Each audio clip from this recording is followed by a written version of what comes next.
The streets of Kyiv, Ukraine, have become a focal point for reactions to the US proposed peace plan aimed at ending the ongoing conflict with Russia.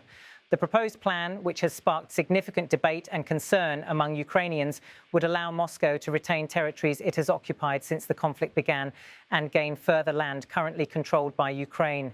In exchange, the West would ease sanctions imposed on Russia over its actions. Ukrainian President Volodymyr Zelensky has publicly acknowledged the plan, stating that Kyiv is working on it, but emphasized that any agreement must ensure a dignified peace for Ukraine, a condition that is central to the Ukrainian government's approach to any peace settlement. As Kyiv residents navigate their daily routines amidst the backdrop of these discussions, their reactions range from skepticism to outright disapproval of the proposal. Interviews conducted across the city reveal that many Ukrainians feel the plan does not adequately represent their interests and could potentially lead to an outcome they deem unacceptable. For these residents, the possibility of territorial concessions to Russia, along with the lifting of sanctions, raises deep concerns about the future of their country and its sovereignty. Anatoly, a 44-year-old entrepreneur, shared his thoughts on the matter during a conversation in central Kyiv. This plan should in some way take Ukraine's interests into account, he began, because if you look at it as it currently stands, it is really almost a path to capitulation, although in any case Ukraine needs to pursue peace and end the war no matter what. Anatoly's words reflect a common sentiment in Kyiv, where many people feel the pressure of prolonged conflict and the uncertainty of the future. At the same time, there is a sense of unease over what might be conceded in the name of peace. The idea of capitulation was echoed by Volodymyr Alexandrovich, a 75-year-old retired man who offered a stark view of the situation. I think my opinion is that Trump and Putin have already agreed. This is Trump and Putin, as they say, friends. He himself said that my best friend is Putin. Well, it is clear that nothing good shines for Ukraine. We just need to fight, to struggle. There will be nothing else.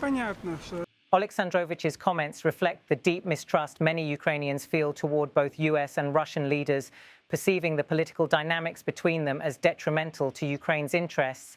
The idea of peace through a deal involving the lifting of sanctions and territorial concessions is viewed by some as a betrayal of Ukraine's sovereignty. This sense of mistrust was also echoed by Danilo Domsky, an 18-year-old student who voiced his concerns about the ongoing peace negotiations. The peace agreement currently being developed does not include the interests of the Ukrainian side and could lead to Ukraine's capitulation if, of course, the Ukrainian side agrees to it. Domsky's words point to the central issue for many Ukrainians.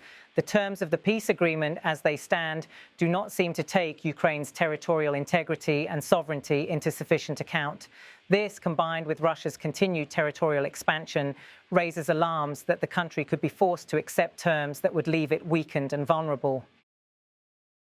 Domsky's fears were compounded by his belief that Russia's territorial advances during the conflict are part of a broader strategy to push Ukraine into accepting terms that would be unfavorable. Russia has continued all this time to seize new territories in order to push Ukraine into signing already existing similar documents. However, we have refused in the past, and I believe we will be able to refuse this time as well. This statement reveals the continued defiance of the Ukrainian people, who have thus far rejected any peace agreements that would require them to give up occupied land. For many, the notion of surrendering territory in exchange for peace is not acceptable, and they remain determined to resist such a proposition.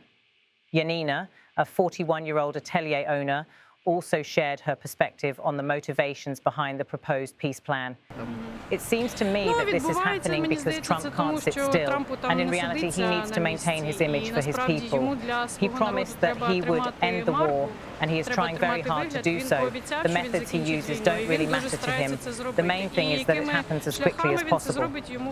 Yanina's assessment highlights a broader criticism of US leadership, particularly regarding former President Donald Trump's approach to foreign policy.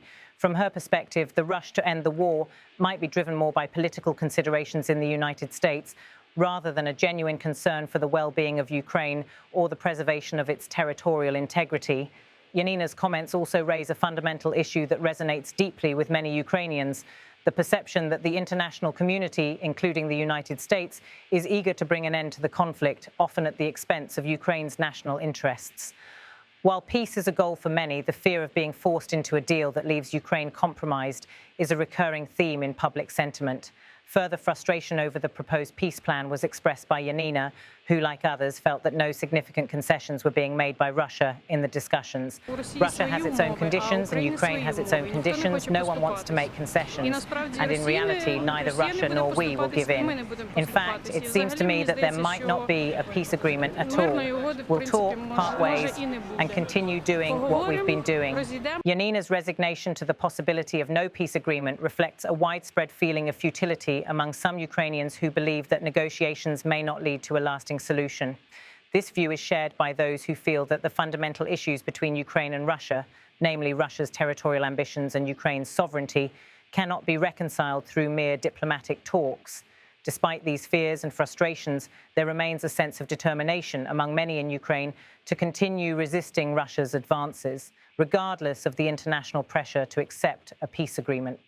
Ukrainians, from entrepreneurs to students, are standing firm in their resolve not to concede ground in exchange for a temporary cessation of hostilities. Their commitment to their country's independence and territorial integrity remains unwavering, even as the prospect of peace seems increasingly distant. The skepticism over the US peace proposal is not unique to Kyiv. It is a sentiment that can be found throughout Ukraine as the war continues to take its toll on both the civilian population and the military. Many people feel that the international community is pushing for peace in a way that does not fully reflect Ukraine's needs or aspirations. The lifting of sanctions on Russia, in particular, is viewed as a major concession that would reward Russia for its aggression, making it difficult for Ukrainians to accept the terms of the deal. As the situation develops, it is clear that Ukraine's path forward remains fraught with challenges. The possibility of a negotiated peace is complicated by the deep mistrust between Russia and Ukraine, as well as by the differing political priorities of the countries involved in the peace talks. Ukraine's resolve to protect its sovereignty is matched only by its desire to end the suffering caused by the conflict. However, the terms of any peace deal remain contentious, and the future of the US-backed proposal is uncertain. The voices of Kiev residents offer a sobering reminder of the stakes involved in any peace agreement. For them, the prospect of peace is not just about ending the war. It is about ensuring that Ukraine's interests are respected and its sovereignty is preserved. The ongoing discussions and negotiations will shape the country's future, but whether an agreement can be reached that satisfies both sides remains to be seen. What is clear, however, is that Ukrainians are determined to hold firm to their position, unwilling to accept a peace that compromises their territorial integrity or their right to self-determination. As of now, the peace talks continue, with Ukraine carefully evaluating the US proposal and considering its next steps.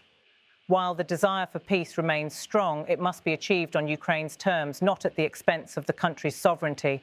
For the residents of Kyiv, and indeed for many across Ukraine, the priority remains clear: to end the war, but to do so in a way that ensures the dignity, independence, and territorial integrity of their nation. The outcome of these negotiations will have profound implications not only for Ukraine, but for the broader geopolitical landscape as the war continues to shape relations between Russia, the West, and the rest of the world.